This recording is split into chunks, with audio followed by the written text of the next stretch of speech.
Hello बच्चों, तो आज हम लोग हिस्ट्री के पहले चैप्टर का 5th पार्ट में और अंतिम पार्ट में आ चुके हैं। ठीक है, जो हम लोग का अभी चल रहा था चैप्टर यूरोप में राष्ट्रवाद। ठीक है, इसी का 10th क्लास का पहला चैप्टर का 5th पार्ट है। ठीक, अब हम लोग का जो नेक्स्ट टॉपिक पढ़ना था वो था यूनान में राष्ट्रीयता का उदय। ठीक है, तो यूनान के बारे में अब हम लोग को बेसिकली इसमें पढ़ना है।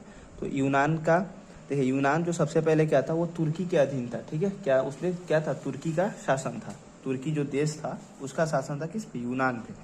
उसके बाद जब यूरोप में हर जगह जब राष्ट्रीयता का भावना उठा था, सब लोग चाहता था कि हम अपना स्वयं अपना काम खुद करें, हम अपना, मेरे देश में मेरा राज हो। ठीक है, तो उसमें क्या हुआ, यूनान के लोग ग्रीक उसमें क्या करे कि यूनान के लोग भी चाहते थे हम भी आज़ाद हो जाए। ठीक है, तो वो लोग भी अपना क्या किया, राष्ट्रीयता के लिए अपने देश के लिए खुद से आंदोलन स्टार्ट कर दिया। ठीक है, प्रारंभ कर दिया।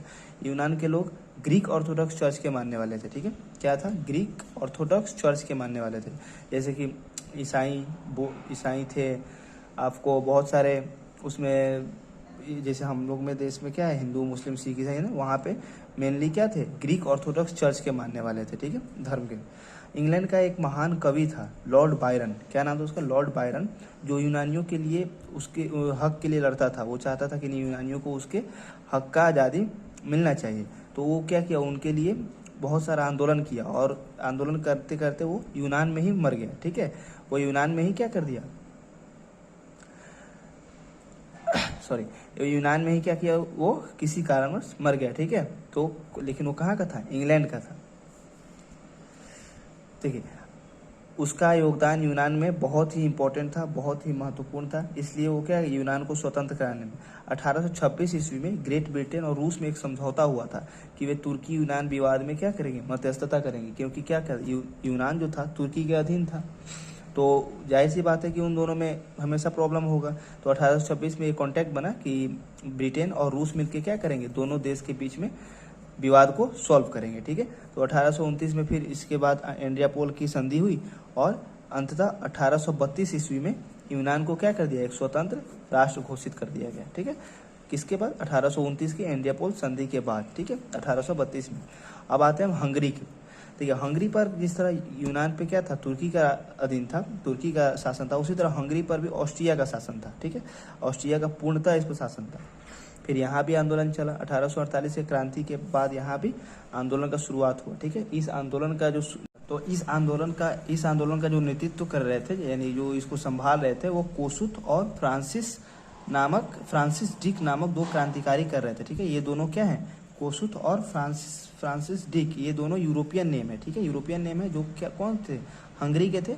इन दोनों ने ही इस क्रांति का नेतृत्व किया था। ठीक है, कौन से क्रांति का, हंगरी को आज़ाद करने का ऑस्ट्रिया से। ठीक है, अब देखिए, तो 31 मार्च 1848 ईस्वी को ऑस्ट्रिया की सरकार ने हंगरी की बहुत सारी बातें मान ली थी।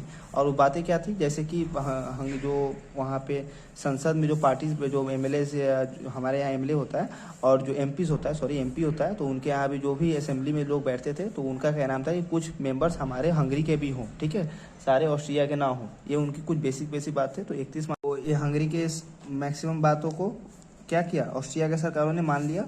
और तो इस तरह क्या हुआ कि हंगरी को ऑस्ट्रिया से कुछ हद तक आज़ादी मिला। ठीक है, इसके बाद रहता है पोलैंड और बोहेमिया। पोलैंड और बोहेमिया को आप लोग खुद से पढ़ लीजिएगा टेक्स्ट बुक से अपने, क्योंकि इसमें कुछ खास है नहीं, 2-3 पैराग्राफ का है। आप इसको रेटिंग डाल लेना, कोई प्रॉब्लम होगा तो आप कमेंट बॉक्स में पूछ सकते हो। ठीक है, अब आते हैं हम लोग इसका पूरे कंक्लूजन पे, पूरे चैप्टर का जो कंक्लूजन था उस पर आते हैं, यानी कि परिणाम क्या हुआ।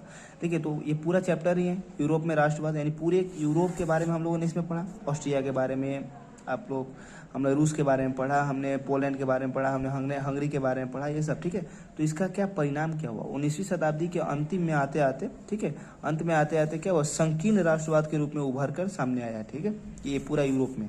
उसके बाद संकीर्ण राष्ट्रवाद कहने का मतलब है पूरा सिंप्लीफाइड, एकदम एक इकट्ठा होकर एक जगह।